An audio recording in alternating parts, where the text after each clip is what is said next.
let me introduce Vladimir Angert to you. He's an internationally renowned psychic medium, teacher, energy healer, and the creator of what he calls realized medicine. Welcome, Vlad. Hi, everyone. Thank you for having me. Yeah, let me first finish with my introduction, and then we'll move to today's subject. Please.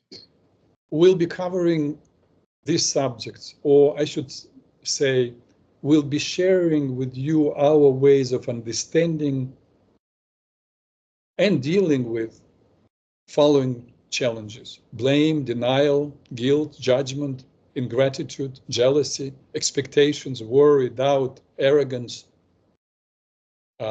anger, apathy, greed, self-centeredness, approval seeking, gossip, boasting, vanity, pride,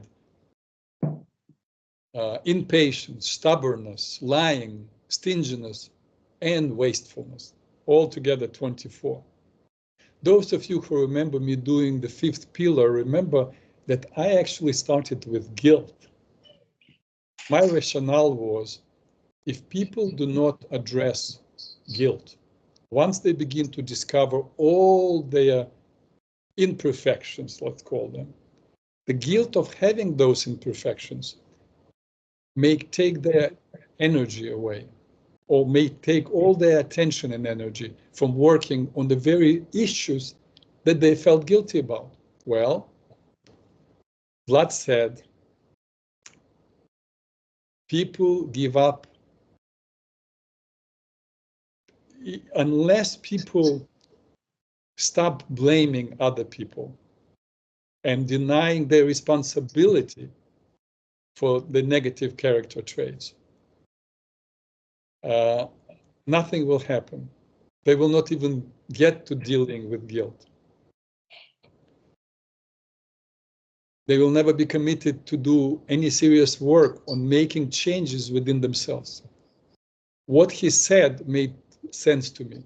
So I will start actually our journey by talking about blame and denial, because upon reflection, I realized that even though I am creating all this program, Vlad was right. It may take us the rest of this hour to cover the subject. And the next week we'll skip our dialogue. Next week I will be speaking on my own, and I will be speaking to on another subject. But I want to hear from you, ladies and gentlemen. I want to get your feedback about today's journey. And I want your opinion, whether you want us to go through the whole program on a weekly basis, or you want us to do it every other week, or whether you want to do it, us to do it at all. I said to you many times, this is a show for you. I want to talk on the subjects that are interesting to you. And here we go. Blame. If we choose, so let me start. I will give a summary of what I spoke, I think a couple of years ago. We didn't speak about blame, but I spoke about denial, and denial and blame go hand in hand.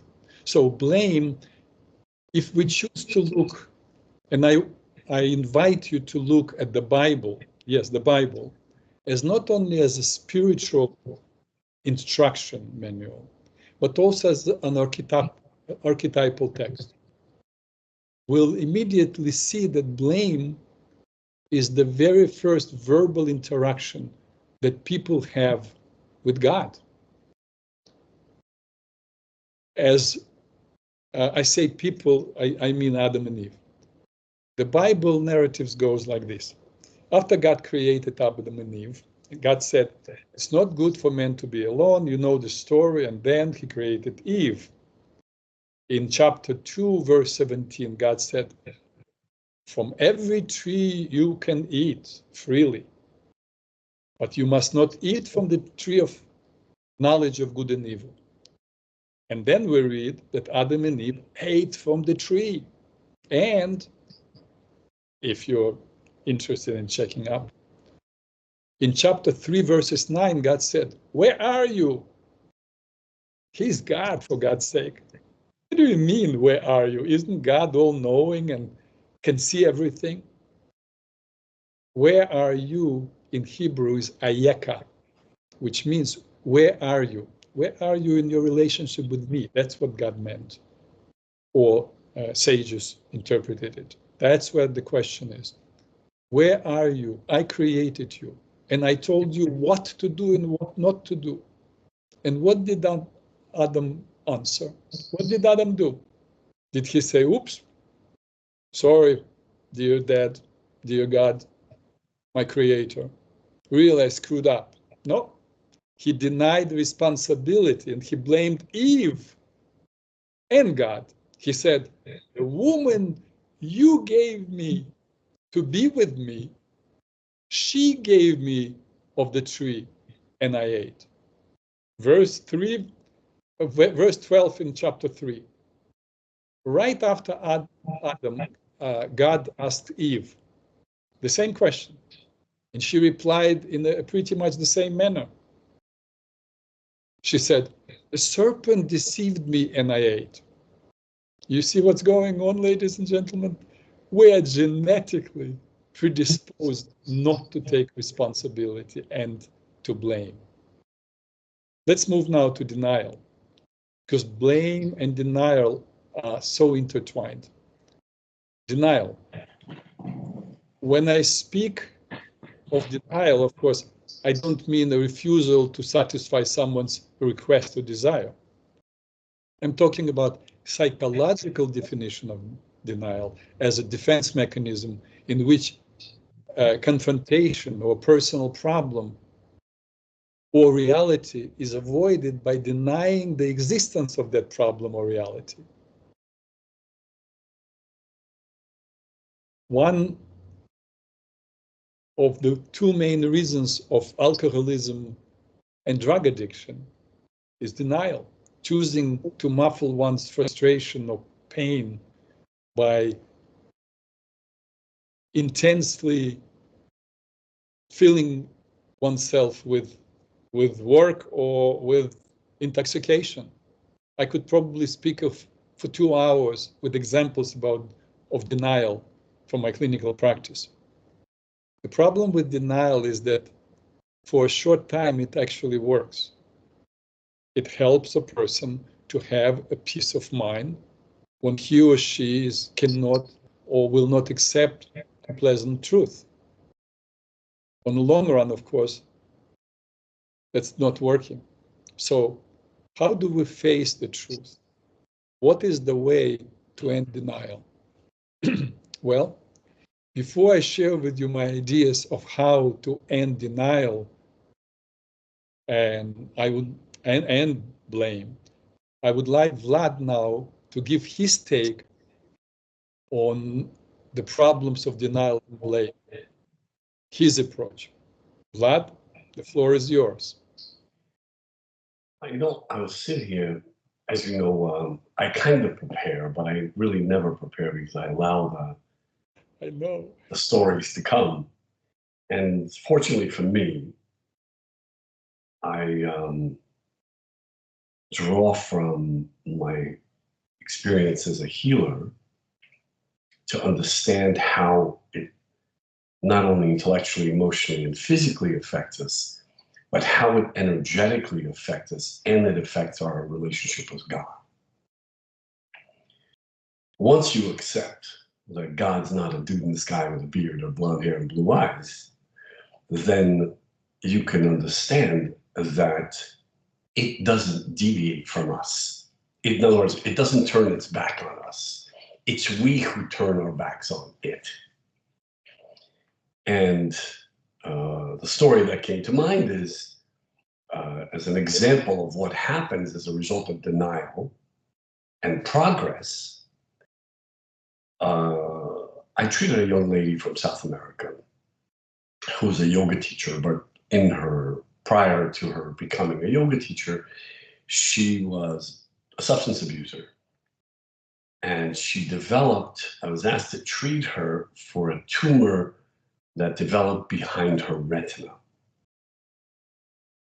So she couldn't fly out here, so every time I went to see the people that referred her to me, they would put her on FaceTime, and I would treat her tumor.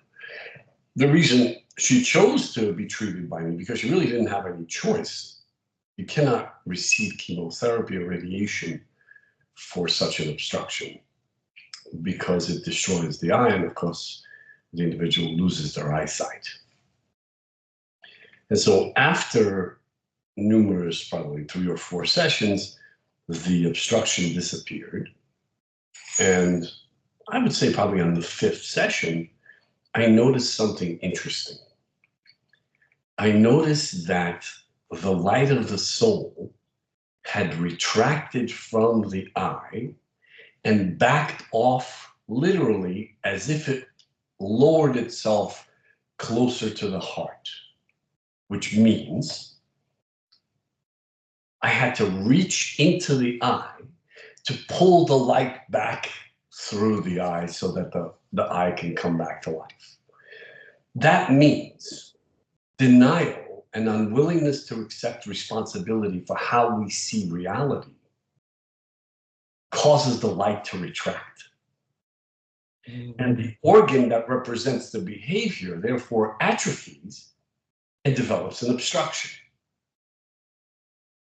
So that's how it affects the health. Meaning, if I'm in denial, or I'm constantly pointing the finger, my finger at the people who I've interacted with or I had relationships with, or I insinuate that substance abuse destroyed my life. No, she destroyed her life with substance abuse. And so that the blame never gives you an opportunity to say, well, I'm responsible or I'm the co-creator of my reality. If I'm the co-creator, then in order to correct something, I have to take responsibility and liberate whoever I've been blaming or my energy has been going towards. Remember, as we receive, if we're constantly blaming, then we're in violation of the second commandment, which you and I had discussed in our previous round of sessions. And if I'm blaming my ex-wife constantly for the dissolution of our marriage, then she's responsible. I can never correct her. And I can't correct myself because someone else is responsible for what's happened to me. Therefore, I'm not seeing, going back to the health issue of this young woman, I'm not seeing reality in the correct way. So that means I'm redirecting the flow of energy from the creative force into blaming the substance abuse or my ex-wife for destroying my life or affecting my life in some sort of way. Then I'm not changing anything. More importantly, I'm not only am I redirecting energy that's intended for my soul to sustain me and to be an effective co-creator of reality to come, I'm depleting myself and making that person or that incident or those circumstances greater than myself and greater than God. If that makes any sense. So health-wise, not just emotionally and intellectually, taking responsibility is it's not a luxury or some psychologized way of looking at for the process of correction. It's a requirement, because if we understand that the flow is constant and it's a result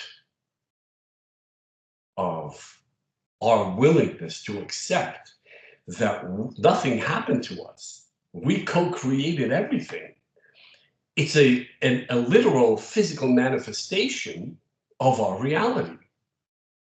Then we can't correct the other person. All we can do is take responsibility for how the denial in ourselves, or let's say I have a client who accuses her brother of not being consistent in attending to her. She doesn't attend to herself. She never has. And so she tries to make her brother into her father. She desperately wants his attention, but she's never recognized that it's only because of him she has the life that she has. I know who you're talking about. What I'm saying to you is, if I don't recognize that I encountered my ex-wife because I was negative, I was abrasive, I was harsh, I was in denial, I was reactive, I did all those things, but in the process of our marriage, I accused her of being that. And so I could say, oh, you know, it minimized my light and I can't move forward. I can't see 14 people a day because I'm constantly having to deal with your worst case scenario. But the truth is, I was looking at myself. I created that reality. So unless I take responsibility for it, I'm not making any corrections. It's delusion. It never corrects itself. I have to look at me. 18 months after my divorce, I wrote her a letter apologizing and releasing her. Releasing her from the constant, first of all, releasing her from me. It's to stop making her God, and releasing her so that she no longer takes space in my heart and my mind. Now I can receive more God, more flow. So if my client never releases her brother and apologizes to him and recognizes her shortcomings, she can never move forward. She's in denial. I want to add something to what you're saying, Vlad. I think when you wrote, and it was years ago now, but when you wrote to your ex-wife, we were talking about real events, you took responsibility because, and you said it even on this show, God does not punish or reward. You understood that. But many people engage in denial because they are afraid. We will get at some point talking about judgment. They are judging God and themselves. God for being a punisher and themselves for being worthy of punishment. Nobody punishes you. Nothing happens. I give this example. Let's say somebody says, like, God, of course, gave commandments. Or somebody says, walk on this path. Walk on the path and you will be just fine. You will live a good life, but make sure you walk on the path. It's broad enough, you're safe. And a person begins to walk. And around the path, there is mud, there are some rocks, and the person is walking in the path and then turns to the right and, oh, wow, look at this. Begins to admire something looking at something that he's not supposed to look. Okay? So, of course, as his eyes, in the prayer we say, and you will not follow after your eyes and after your heart, after which you go astray. So this person turns and begins to fantasize, inadvertently, because his mind is there, he steps off the path. Now he is all in mud, he got hurt, possibly bleeding, and he gets back to the path and says, oh God, yeah, I deserve it, mea culpa, I deserve it. I'm punished because of what I did. Nobody punished you. You punished you by looking at the place where you were not supposed to. So just accept responsibility, know your path, know what is true, and just follow it. Then you are not punished. It's hard. I think it's hard for people to know because their humanity in the Western world, especially in the United States, they're infused with the old framework that it's your parents' fault that you are the way you are. Freud, of course. Right. So the moment I say that I'm the way I am because of my father, I have a choice. I make a choice every day not to be my father. In fact, when I stopped looking at my father through the eyes, through the glasses of blame, There's nothing to blame him for. He actually had many attributes that I possess, and I have the endurance that he has because I choose not to judge him, now that you've mentioned it. But judgment is perception.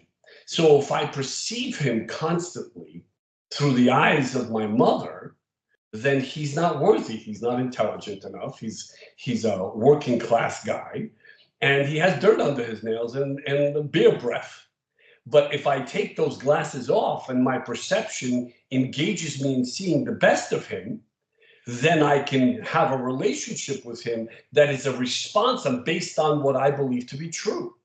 And I liberate myself from the blame, which is an obstruction, which allows me the opportunity to see and receive love from God. Meaning, I receive energy into my heart because now I made space and I don't see him the same way.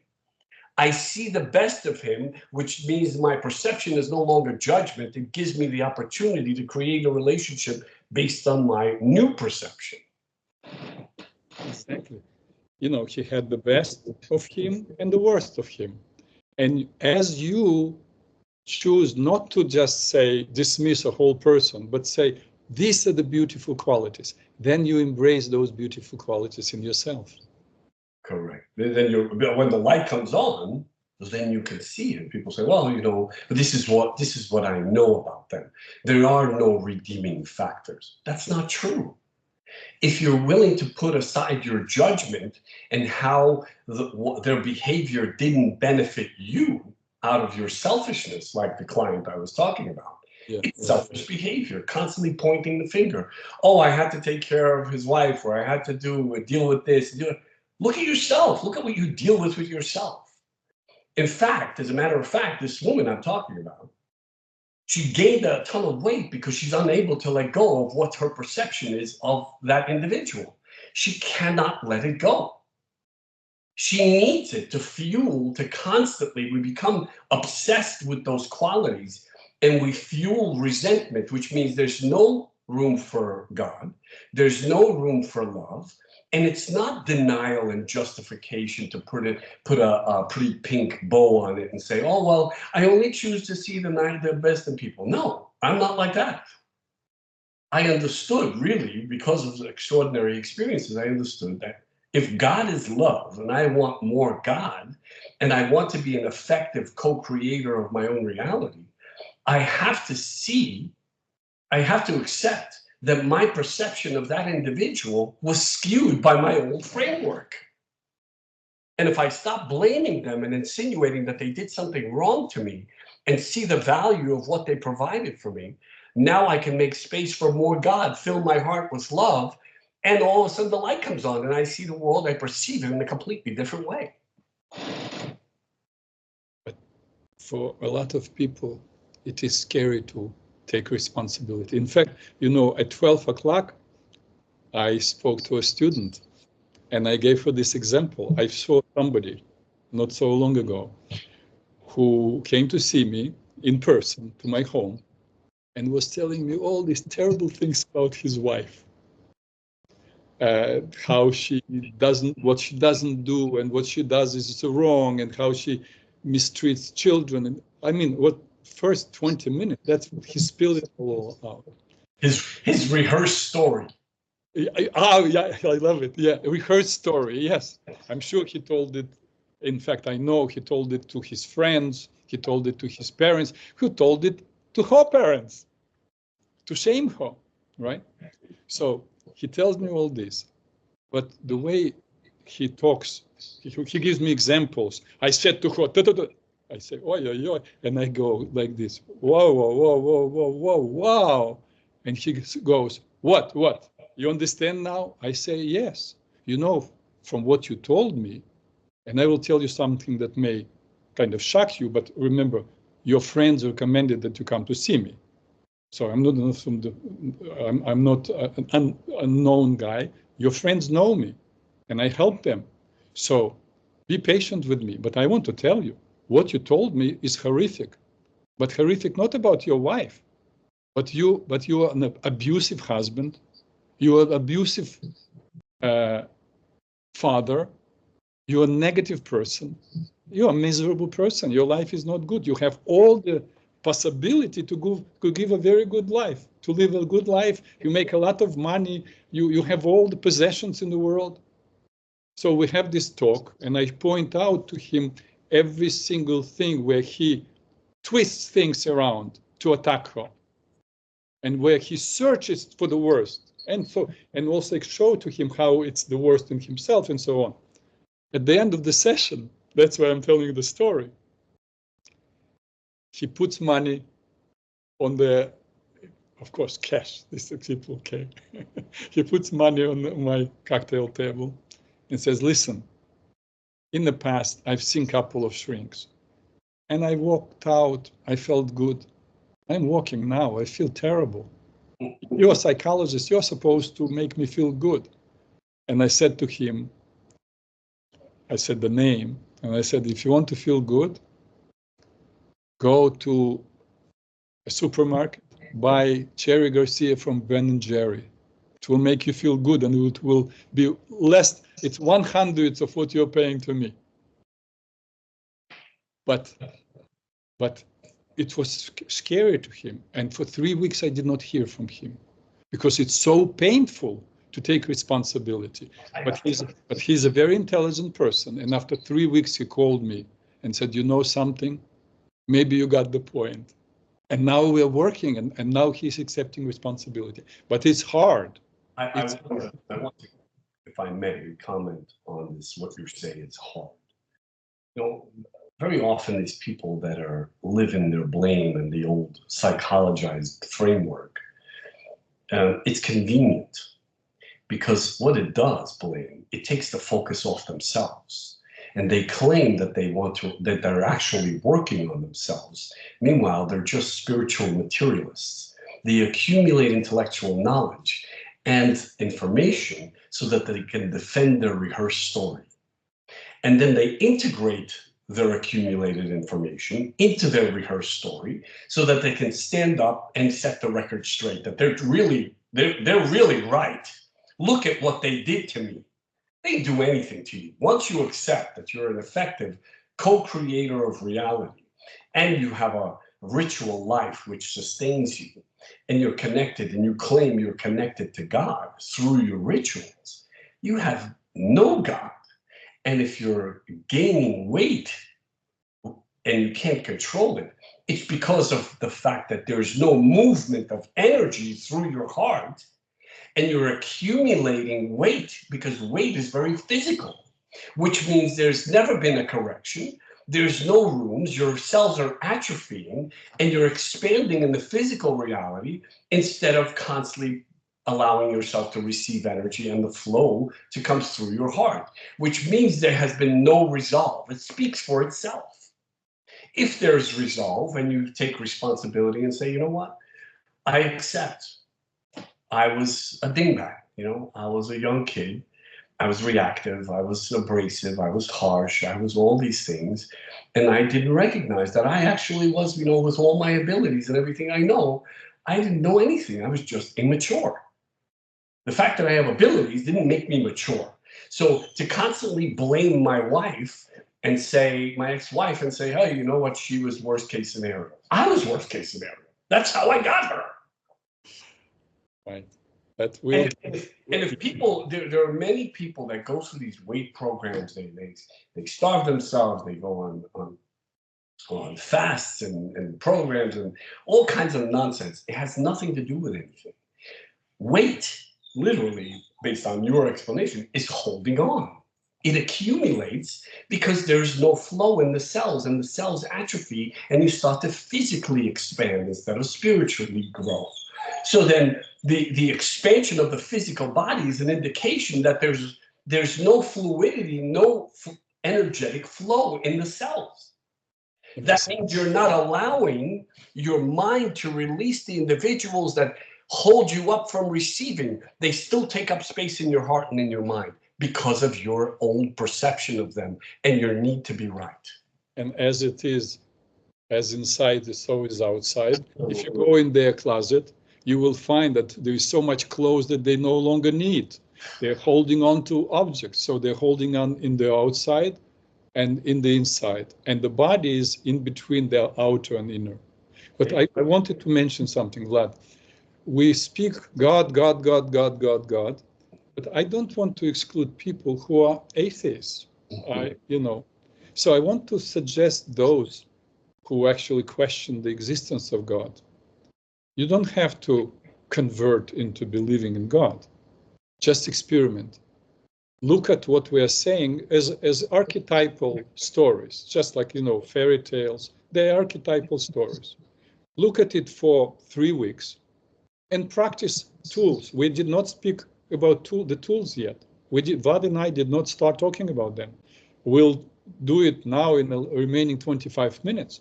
And so write down those tools and try them for 3 weeks, as if that is true. And then you will see for yourself whether or not it works. That's it. Like Jerry Epstein, remember, started always his talks when it was in front of new audience. He said, "Ladies and gentlemen, don't trust me. Don't take a word of what I say. Experiment. But the only way you will know whether or not anything I say is valuable is if you go and give it a try." So the same we will say, give it a try for 3 weeks and you will know. So for those that don't, I mean, as far as I'm concerned, it's complete denial, but it's fine. I know you're all inclusive. So for the people that don't believe in God, try it just on an intellectual level. Stop filling your mind with intellectual stimulation. Or I find that non-believers in God, they read a ton. Why? Because they want to accumulate intellectual knowledge so that they can sound correct and defend their point of view. So they collect literature and understanding from other people who believe the same as they do. There's a ton of literature on everything. I consider myself a seer, right? There's gypsies in the streets of New York. They read your cards. It's a different level of seeing. They have value too. I'm not denying that there's some value to expanding your intellect. But if you try on a practical level, without spirituality or frou-frou magic, none of the stuff you and I talk about, if an individual tries to learn new information without making a correction on an emotional level about what takes up space in their mind and what they have a literal intellectual dialogue about in their head, in their constant dialogue about what and who did what to them, if they can resolve that dialogue, they will find themselves in emotional peace. Because all of a sudden, the flow of energies that's intended to sustain their nervous system, they literally start to physically receive a flow that immerses their nervous system in energy. And all of a sudden, they have no one to blame, no one to talk about, no one to deliberate about, no one to intellectualize into. I call it mental masturbation. It's constant thought about nothing. What I would say to them if I saw them and what they did to me and how I'm going to react to them and how eventually one day they'll see the truth and come and apologize to me. Okay, Vlad, are we ready to start giving assignments? All about the assignments, I adore the assignments. It's part of the reason why I respect and love your system. And I think that without your way, my way wouldn't exist, because you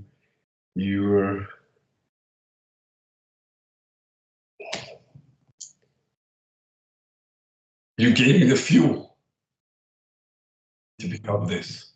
So there is one thing that you had without me, and with all whatever I gave you decades ago, it wouldn't happen if you did not have this tremendous will and drive. You are able to make a commitment and follow through. unfortunately, I find a lot of people listen to me and get inspired, and then it fizzles. I hope this woman is listening, this client of mine. I chose will to overcome with your guidance my attachments to my perception, because I refuse to be defined by diagnosis, by another human being and what they did to me and what they did for me. I refuse to be defined by their observations. I refuse to be defined by astrological charts. At some point, you said to me when I was a kid, you said, you know, you're a nervous temperament. You can't really run more than 3 miles. You said, what? You must be kidding me. I'm 56 years old. I can fight 10 rounds, 3-minute rounds, sparring with another fully capable person. I can run 6 miles without stopping. I refuse to be defined by how another human being sees me, because the only thing that defines me is my relationship with God, because it's the only sustaining force. So if it's the only sustaining force and I want to make room for it, I have to stop blaming. Very good. It's very nice the way you think now, but when you were 5, 6, it was hard to get through. Let's start talking about how do we accept. If you understood, ladies and gentlemen, what Vlad was saying, has been saying, and what I'm saying, how do we give up blame and denial on a practical level? It's not enough to say, you know what, they're right, I'm changing. No, the force of the habit is so great. So first, you have to, again, those of you who accept the spiritual aspect of life can take it as I say, literally, and those who don't can just think about it as a archetypes in their consciousness. That's all. So, but most traditions teach that principle: that which is above is below, that which is below is above. Or the most beautiful graphic description of this principle is yin and yang. Probably you know, black within white, white within black, which means the inside and outside are mirror images of each other. This is the great way to end denial.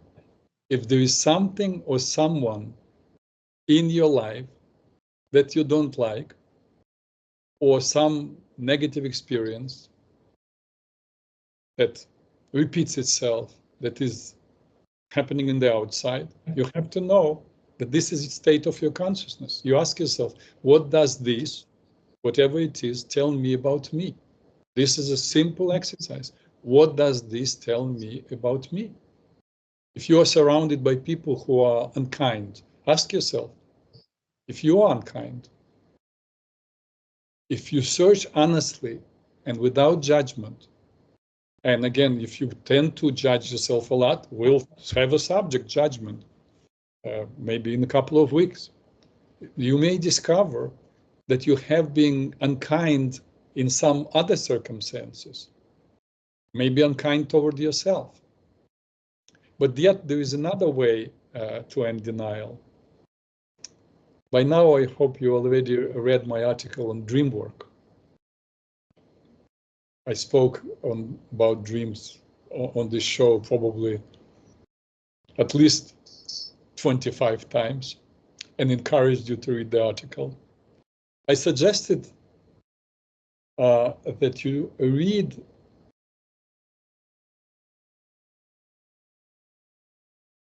you look at everyone in a dream as a quality of yourself, right?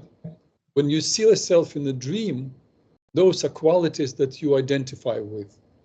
And all other characters in a dream are qualities that you are not fully aware of, and you don't identify with. Nevertheless, they're your quality.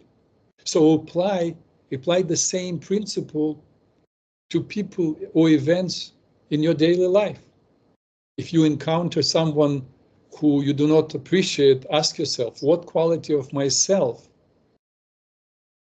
am I privileged to face in this particular lesson of my life?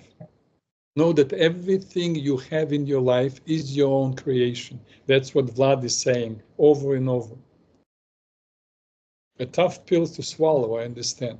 At first, it sounds harsh and unfair. It's easier to put the blame on someone else. But if you look at yourself as a victim of people or circumstances, then you can be victimized over and over again and again. If you consider the possibility that everything is your own creation, the good news is what you create, you can uncreate. There is great hope and openness of the possibility to change. Experiment. Take a week and live as if you are indeed the creator and see what happens. I want to see what Vlad has to say about practicality, practical tools. Well, you know, on many occasions you said to me, you cannot disown something you don't own. And I think, what the hell is he talking about? What does that mean? What do you mean? What does that mean? Well, when I started to look at reality in a realized way, meaning understanding that I'm a co-creator, I'm actively co-creating my circumstances. My belief system is directly intertwined with my surroundings, right? So then I cannot receive more unless I embrace that I was responsible for the way I perceived based on I found this to be true in people that blame. They have a desperate need to be right. They have a desperate need to set the record straight. So they accumulate useless information in their memory bank so that when there's time to defend their story, their rehearsed nonsense, they have this detailed explanation for why they think the way they do. It's a complete waste of time, and it takes up a lot of memory. Gigabytes, let's call them, right? So to free up your gigabytes in your memory, you cannot just let go of something that you haven't taken responsibility for the fact that you co-created it. So if I take responsibility and say, you know, I was young, man. I didn't know any better. I was reactive. I was harsh. I was nuts. I was judgmental. I was worst case scenario, constantly waiting to be betrayed. That's how I encountered another human being that is constantly waiting for worst case scenario, whom it was never enough for. We lived on a $50 million resort supported by a billionaire. And she'd say, well, no, we should own this house. I said, why? We're fantastic. Why don't you just enjoy where you are? I couldn't demand from her to enjoy where she is because I didn't enjoy where I was. I also wanted more. My abilities weren't enough for me. So how do you correct it? You write. It's not denial, and it's not purposeful acknowledgement of something that may or may not be true. You literally take the name of the individual that takes up space in your mind and in your heart, and you see them without your need to be right. You write out their qualities. You're not forcing yourself to see the best of them. You're acknowledging what really is true, how you see them. And then you practice understanding that the negative qualities that you've perceived about them was also rehearsed. You took the time to see the worst of them, now take the time to see the best of them. And so you liberate yourself of the internal dialogue that you have rehearsed and eventually start making space for more flow. And then it becomes real because you're not forcefully convincing yourself intellectually to see the best of someone. You're taking your rehearsed story out of the equation because all it involves is denial and blame. Everyone is wrong, but you're right. And I learned this in the 12-step world, which was a big part of my life. That when you point your finger at someone, A long time ago. right? When you point your finger at someone, there's 3 more pointing at you. So blame is a complete waste of time. You cannot move forward, insinuate that you're growing spiritually or emotionally unless you make these corrections and liberate those people that you've blamed your whole life for intruding and ruining your life. You liberate them as well, because you acknowledge to them that you take responsibility for how you encountered them, that you played a role. So you literally not only take them out of your mind and in your heart that energetically take up space, you allow them to live also, because they have an internal dialogue about you. And I think one more little tool. A lot of people are uncomfortable acknowledging their imperfections because it hurts. Doesn't feel good. They suddenly have to acknowledge they're not that evolved. They're not that evolved of a soul. I heard many people say, oh, I'm an old soul, or, well, I'm a young soul. It's such nonsense, ladies and gentlemen, because if you want to know how old your soul is, or my soul is, or anybody's soul, that reading the Bible will help you. Chapter 2, verse 7 in the Genesis, it's written, God Lord formed man of dust from the ground and breathed into his nostrils the breath of life, and man became a living being. So we are physically created like animals, like trees, like oceans, but as human beings, as a soul, we have a breath of God. So how old is your soul? As old as God's. We all are the age of God because we carry the breath of God. So this time around, you came to deal with certain aspects of your soul, refining it. But it's an immortal soul. It was always there. It always will be there. So a little gift to your ego, but you have to know this. And you have a gift to be in this lifetime and to refine certain qualities. And in another lifetime, you will be refining other qualities. It has nothing to do with how long you lived as a soul, because as a soul, you live forever. It's more spiritual materialism. I've lived. I was Cleopatra. How come nobody was ever a slave? Everyone's lived past lives and they get stuck in it. Well, maybe we met because we have a past life together. So what? What does that do? I want to emphasize something that's really important, how it physically affects, what organs, denial, and what was the other, and blame, affects the heart, the liver, and the gallbladder. Because blame takes you out of the now. So you're not consistently present to receive the flow of energy through the epicenter, the emotional epicenter, which means you intellectually and emotionally and in your imagination, you're blaming something that's from the past. So you're not present to receive what's intended for you. Therefore, the pulsation of your heart is not in alignment with the pulsation of the universe. This is why Jewish men put on tefillin, to align their heart to the pulsation of the universe, to be in alignment, right? More importantly, you hold your breath, which replaying the internal dialogue, which affects your lungs. Therefore, if you're affecting your heart and your lungs and you're not oxygenating your blood, eventually it affects your liver. Because the blood that flows through you, it flows smoothly if it has oxygen in it. And if it doesn't have oxygen and you have resentment and anger, guess what organ gets affected? The gallbladder. Wow. And the liver, of course, is a cleansing factory. And if you what happens if you overload the factory? It breaks down.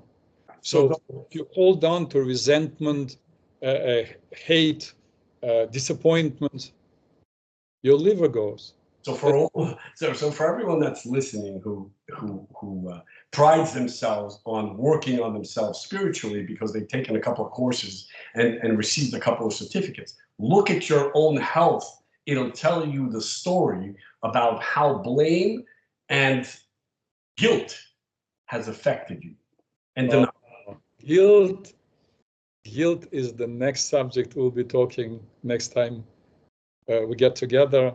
In fact, my teacher of blessed memory, Colette, used to say, guilt is the emotional foundation for all physical illnesses.